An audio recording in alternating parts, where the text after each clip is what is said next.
Hello, everybody. I am excited to be here at the 29th Energy and Development Conference. Sorry I cannot join in person as I am in Belém for COP30.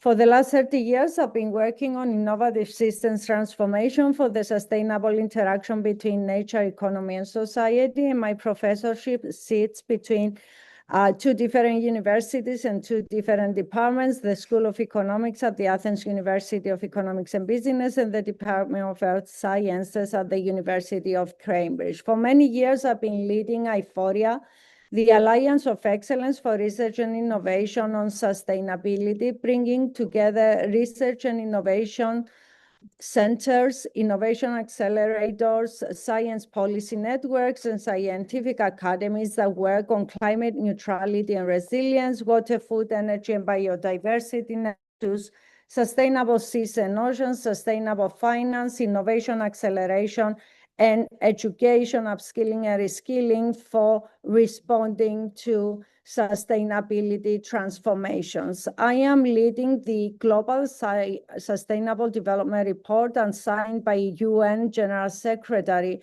which is an assessment of assessments with regards to our achievement of the SDGs. And the problem with SDGs is not that they are not a brilliant, comprehensive, integrated, holistic framework. Moreover, we do have the science, the technology, and the policies, even the financial resources, both in the public and private sector, in order to get them implemented.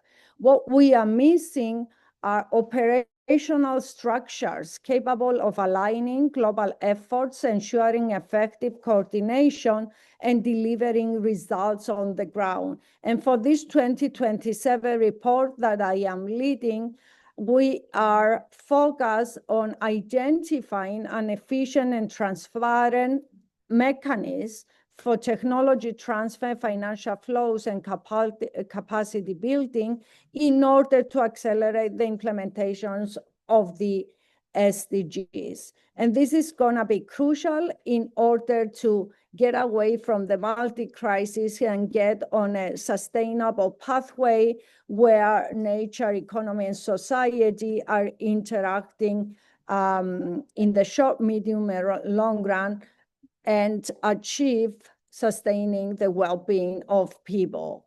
Now, in order to achieve the SDGs, you first need explicit measurement structures, and we have them. We have 169 goals reflecting the 17 sustainable goals.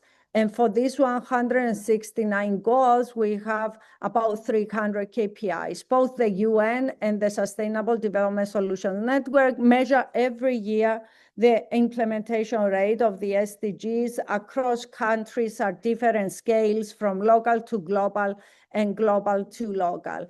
The results is that we are about 20% in implementation, definitely not enough, but surely a big progress for such a holistic, integrated, science-based, data-hacked framework that the SDGs are.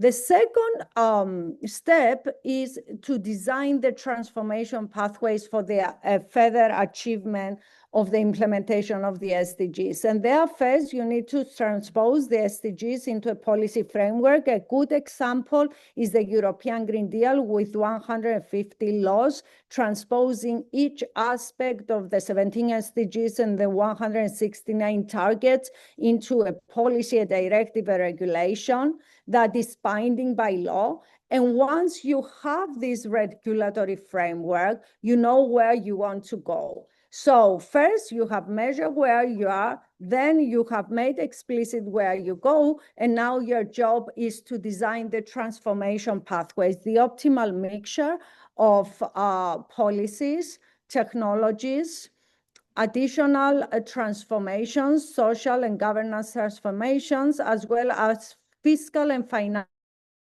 instruments that will support the implementation. This is done by SDSN Global Climate Hub, which I lead under the auspices of the UN General Secretary and works in three modes in collaboration with UNFCCC. The first mode is mathematical modeling that integrates climate scenario downscaling, energy and transport systems transition, land use and marine systems transition, health systems, innovation systems, and socioeconomic systems.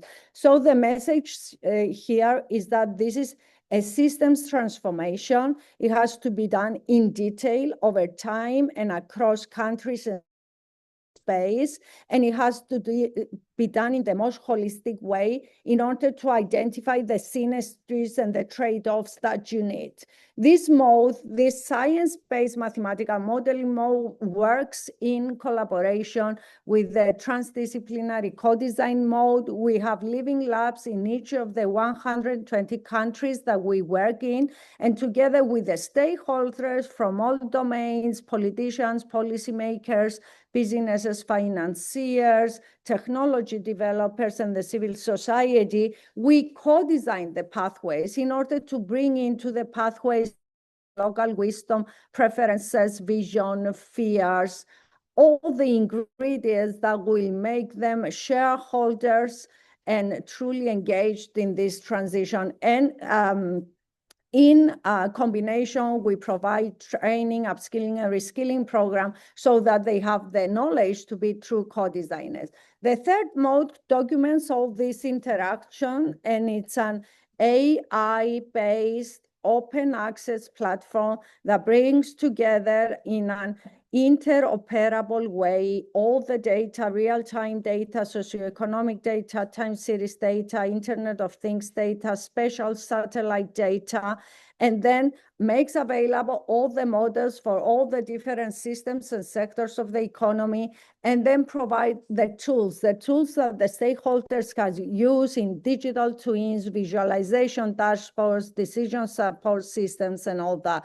And we provide training for using the tools, and this platform is now the UNFCCC scientific backbone for the negotiations of the NDCs, the nationally commitments, the nationally determined commitments for climate mitigation at each COP, at the Conference of the Parties of the UN that is focused on climate change. Now, with regards to the energy sector, but again, let me remind you that this is an integrated assessment that brings together not just the energy sector, but also the water sector, the food sector, the land use sector. Everything comes together and then embedded in the economics and financing of the whole problem.